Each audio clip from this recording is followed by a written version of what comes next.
Hello, कशा आहात सगळे? तर आज ना मी इडली इडली बनवणार होती, परंतु माझ्याकडे बॅटर नसल्यामुळे मग मी इन्स्टंट आणलेलं होतं.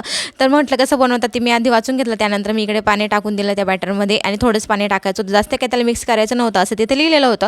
त्याप्रमाणे मी सुद्धा केलं आणि इकडे गरम पाणी करायला ठेवलेलं होतं. इडलीचे पात्र आहेत ना, त्याला सुद्धा तेल लावून घेतलं मी आणि बॅटर तर छानपैकी असं फुललेलं होतं. ते सगळे मी इडलीच्या पात्रामध्ये भरून दिलं आणि लगेचच इकडे त्याला वाफेमध्ये ठेवून दिलं. आणि इकडे मला चटणीसुद्धा बनवायची होती. चटणी मी बनवली, परंतु इडली पण तर छान दिसत होती, परंतु बघू म्हटलं खाल्ल्यावर कशी लागते म्हणून. तर तुम्ही कधी ट्राय केलेलं आहे का मला नक्की कमेंटमध्ये सांगा. मी तर फर्स्ट टाईमच करते आणि मला छानच लागली. म्हणजे इतर आपण जी इडली करतो ना त्यापेक्षा तर बरीच होती. आणि त्यानंतर मी ती खाल्ली वगैरे, मला तर आवडली त्याची चव. आणि लगेच ना माझ्याकडून आज खूप मोठी चूक झाली. काय झालं माहिती आहे का?